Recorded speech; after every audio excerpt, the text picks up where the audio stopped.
Hello, everyone. I'd like to welcome you to another show of this wonderful series that we've been doing with Dr. Jay Smith. Many of you know who he is. He's been at the Speaker's Corner for almost 25 years. He is a debater. He's an Islamic apologist and a polemist. And he represents also a amazing center called the Founder Center for Apologetics, and also he represents another interesting and amazing also ministry called I2, among many other things, of course. And we congratulate you, by the way, on your PhD. And we're excited that Dr. Jay Smith has been with us here in studio for a few days now, and we've been doing a lot of these series on the topics that are extremely problematic, extremely provocative, topics that I think a lot of people need to know about, but not just any people. Our Muslim friends need to be fully aware of them. And as a former Muslim myself, who grew up, born, raised in Saudi, and used to think one way about Islam and its history and its book and its man, I find it fascinating, of course, now that we are discussing new discoveries that contradicts a lot, if not all, of the traditional views within the Islamic scholarship. And that's what we're doing, myself and Dr. Jay Smith. Today, we are going to take another look and take basically a different angle in relationship to those traditional views. And we will start by talking about the traditional dating as it relates to the start of Islam, the rise of Islam, the history of the Prophet of Islam, and from there, we'll venture into a whole lot of interesting topics, I'm sure. Dr. Smith, thank you so much for joining me here. Well, it's good to be here, and Al, exactly what you have been saying. Remember the earlier episodes, we said that Islam really is dependent on two pillars, you might say, that hold it up. And those pillars are one book modeled by one man. The Book of the Man, the Book of the Man. We've said this many times. We've been bringing it up in our own discussions. It all comes back to one book modeled by one man. And now the earlier episodes, I think we did about 9 of them, they were all zeroed in on the book, the Qur'an itself. Now we're moving to the man himself. We're now going into the next pillar. And we're looking from a historical standpoint, what does history tell us? And this is why it will be damaging. And we're warning Muslims right up front. This is not going to be easy to listen to. We do not apologize for this. This has already been done against our book and our man. For 150 years, we've had these same questions. Redacted criticism, source criticism, historical criticism, literary criticism, all these criticisms were created confronting the Bible and the person of Jesus Christ. Correct. And we've answered every one of those criticisms. That's why we understand this material better than probably anybody else, because we've had to work through it enough, especially the last 100 years. We've had to work through it.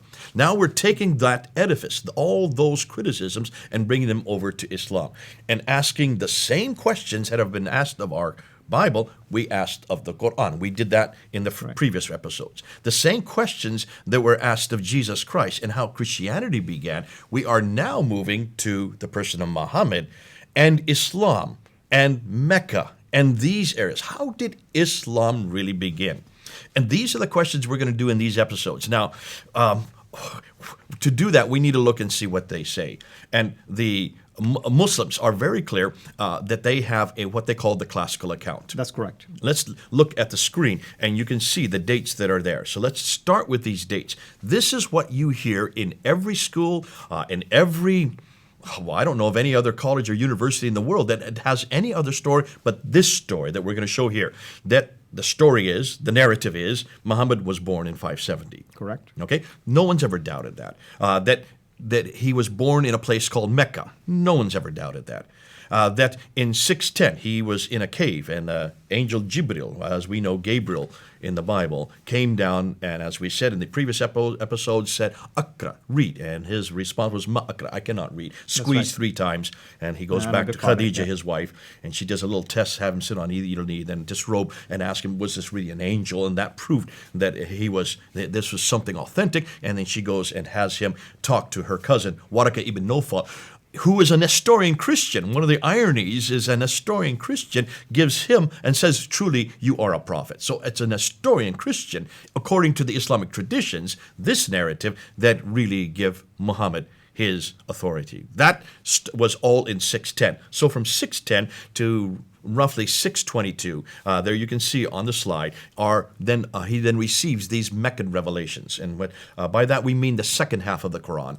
That's right, and it's very distinguishable, of course, in style and format and everything else. How is it distinguishable? I mean, it's known to be short, poetic rhymes. A lot of young Muslim kids, usually start there and by memorizing. And most of the Meccan material we can accept. There's not too much that we would have a problem with. That's right. God is up here, man is down here. Correct. God does not enter time and space. There's nothing between God and man. So he needs these intermediaries called these Rasuls, these Nabis, and many of the stories there are about biblical characters. They're not the same stories you and I have, and they do not equate with the Bible as we talked yesterday. That's correct. But that Meccan material is the easy material. That's the acceptable material. Correct. Then he moves in 620, before that, in 621, as you can see in the narrative, he is woken up in the middle of the night, told to get on the back of a winged horse called the Burak, and he flies from Mecca up to Medina and then goes up to the seven heavens. To Jerusalem, you mean? Miraj, yeah. Sorry, did I say, I'm sorry, Jerusalem, and that's where the Dome of the Rock supposedly is situated, where that happens, where he then goes up. We're going to come back to the Dome of the Rock, hugely significant later on in these episodes. But that's where called the Miraj. How do you pronounce it? Yes, Mi'raj. Mi'raj. So I'll let you do the pronunciation so I don't desecrate it and make a fool of myself. That happens in 621. And then the next year, he then goes from Mecca up to Medina, and that's called the Hijrah. That's the Exodus from Mecca to Medina. And that's the beginning of the Medinan revelations, the first half of the Quran. Rule of thumb, first half, because there is some Meccan material in the Medinan chapters. There is some Medina material in the Meccan chapter. But rule of thumb, those really, if you take the Quran and just split it in half, here's the Quran right here, and you just put your thumb, this part, which is the first half, would be Medina, this part would be Meccan. It goes backwards. You just turn the Quran upside down and you get the right sequence. Yeah, and technically speaking, it's not organized really in such a manner, just to clarify for our audience. So how is it organized? It's organized by chapter size mainly. Largest to smallest. Exactly. It's just that he was not very long-winded at the very beginning of his ministry. He became very long-winded at the end of his ministry. Right. I'm saying that tongue-in-cheek. Please don't take that literally. That's the sequence that we're assuming that this narrative is correct. Correct. We're going to destroy everything I've just said in a few hours, but let's continue on with that classical narrative. So if you look at the screen there, from 622 to 632, the last 10 years of his life, then the Medinan revelations are given. In 630, he then comes back down to Mecca and takes over without firing a shot. No war. He did it peacefully.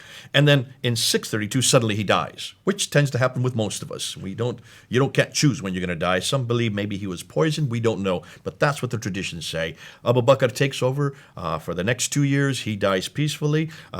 Umar then takes over from him, and he goes from 634 to 644. The next 10 years, he is killed. Uthman then takes over from 644 to 656. He is killed. That's and right. It's, as we said in our previous episodes, that's when the Quran was finally written down. And then Ali, the adopted son of Muhammad, should have been the rightful heir according to the Shiites. He then rules for 5 years in 656 to 661, and then he is killed. That's right. That is the narrative. That's the only story I've ever heard. Is that the only story you grew up with? That's the story you've heard. And of course, when you get into the Shia version of events, they will tell you Ali would have been the righteous caliph to start with because he's the cousin of Muhammad. He's almost like the brother of Muhammad. He's the father of Muhammad's only surviving, at least at that time, grandchildren and so on and so forth. But this is the traditional Sunni. Now, explain what you've just said. Muhammad had no heirs, did he? He did not. He had 4 daughters. And he did have 2 sons. And they supposedly died mysteriously. They died when they were too young. They were still children. So he had no male heirs. What is one of the odd things, if he had 12 wives, why is it he could not produce 2 sons? I leave that for the Muslims to answer, but that's a question I've asked many Muslims. He's not much of a model as far as if you want to ask for his fidelity. Not fidelity, but it's certainly that's a whole other question. But certainly he was able to produce 2 sons. That's ironic in and of itself. But what we do know is Ali was the one that, according to the Shiites, should have been the rightful heir Correct. because he was part of the family. Correct. Now, do you know any other story? Now, I'm not giving you everything. This is just the skeleton. Do you know any other story besides this? I mean, this is pretty much what every Muslim needs to know about. Of course, you learn later that there was a biography about Muhammad, Sirat Rasulullah. Okay, now before you get into that, let's just look at this graph again. Yeah. This everything you see in red, in that dotted red line, is what we're talking about. Those are the dates. With the birth of Muhammad 570 and the death 632. That's in that rectangular red dotted line. Correct. Now, let me ask you, we're talking about the 7th century. Certainly, that story, that narrative of Muhammad's life, what he did, how it happened, how Islam really began, how the Qur'an was finally tabulated, all that should have been written down by someone who was there, right? That's right. At least you would expect someone who was fascinated by the whole thing would have wrote it down. And there was no reason why they didn't know how to read and write at that time, correct? We know of people like Ibn Mas'ud and Ubay who wrote down even Revelations. Okay, it mentioned that they wrote it down. Now, was this story, that everything I've just told you, was it written in that red dotted area?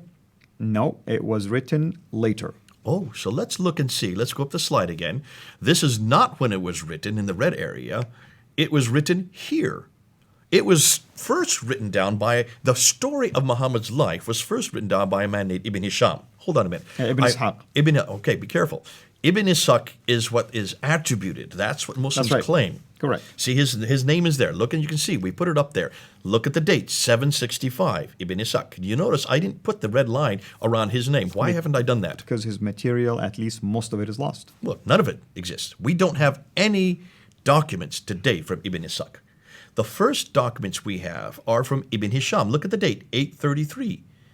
Ibn Hisham takes what was given to him by his own teacher, who was a student of Ibn Ishaq. That's right. And throws out what he doesn't like, and only retains what he does like, and then writes it down in and so that is the first tabulated biography that is extant today. And the interesting thing is he introduces also for the first time the genealogy of Muhammad in there. Interestingly, and this is in 833. That's correct. Now, let's do your math. 632 is when Muhammad died. 833 is when Ibn Hisham died. How many years have we got 201 years. 200 years.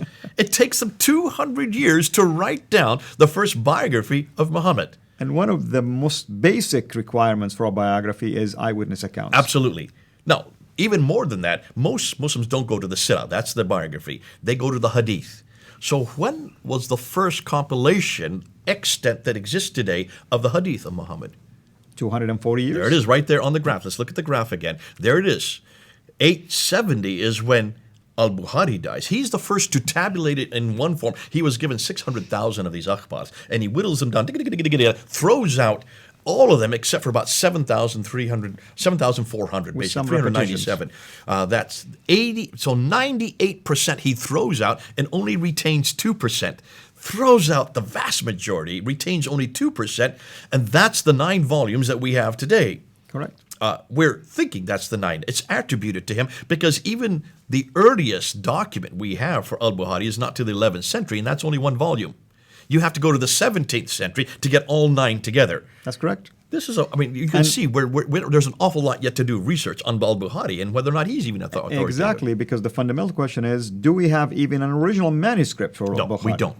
Not until the 11th century, and he was there in the 9th century. So it takes another 200 years before we even get a manuscript that we can even attribute to him, and that's only 1 volume of 9. So there you're talking about 240 years after the Prophet. When you get to the tafsir and the tahriq, which would be the commentaries that explain the Quran, and the tahriq, which would be the history of all of mankind up until the time of Muhammad, they are introduced by a man named al-Tabari. Look on the graph again. You'll see when he died, 923. So that's the 10th century. So everything we know about Muhammad, everything, you can see it on this graph there, everything we know about who Muhammad was, what he did, comes from Ibn Ishaq, 765. We don't have his material, so we have to go to Ibn Hisham, 833, al-Bukhari, 870, al-Tabari, 923, and later. And I want to just make a comment right here. I'm going to ask my Muslim friends who are watching this, doesn't this prove to you that Islam is a man-made all the way?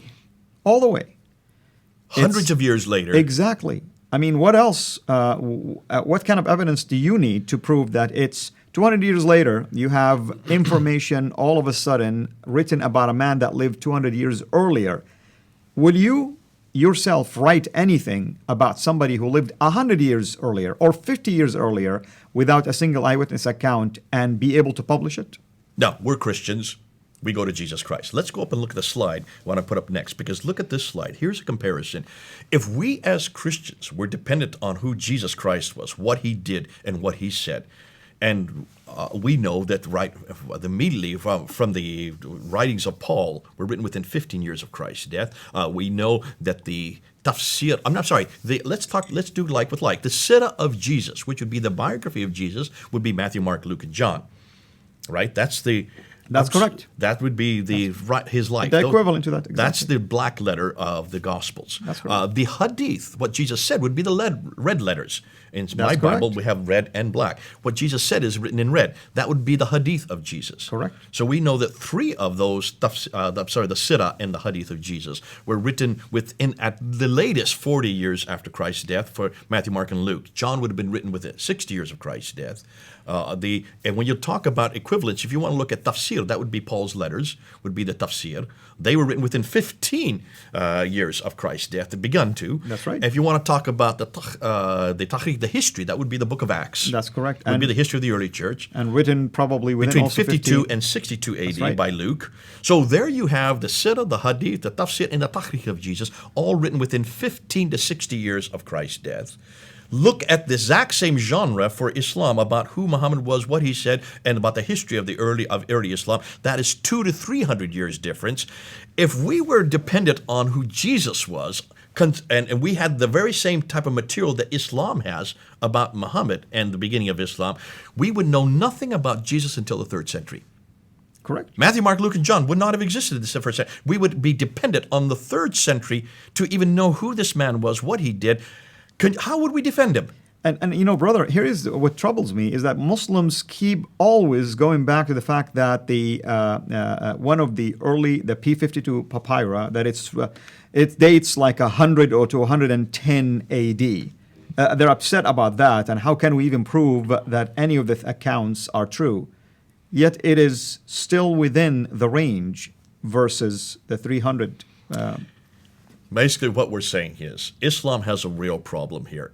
Everything we know about who Muhammad was, how Islam began, what happened between him and his wives and his family, where even the name Mecca is nothing that exists in the 1st century. And we're going to get even better as we move into these episodes. We're going to now move into what the concern is of the historians.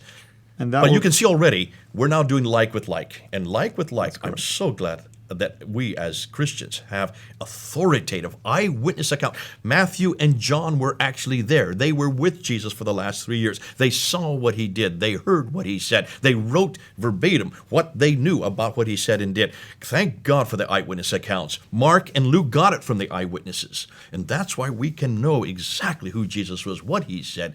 If you want to talk about whether we have the originals or not, that's not even in question. Nobody doubts that Jesus existed. Nobody doubts that he died on the cross. We have Thallus, we have Phlegon, we have Tacitus, we have Josephus, even Greek, non-Christian Roman, sources. all of these non-Christians that support the death of Jesus Christ. We talked about that in an early episode. But when you look at what we have historically versus what Islam has historically, there's no comparison, but it gets much worse. We're going to show you now what we're now finding, because everything we know is from the 9th and 10th century. That's 200 to 300 years later. Wouldn't you like to go back to the 7th century? Absolutely. We're going to do that in the next episode. And with that in mind, as you can see now, I'm speaking to my audience, why this is a very rich material that we do not want to do it disservice by just cramming it all up in one episode. So we're going to have multi-parts of this particular series. Thank you so much, Dr. J. And until we meet again in part 2, have a blessed day. Thanks for watching. Make sure to like and subscribe so that you don't miss future videos. And please consider becoming a patron on patreon.com/CIRA International.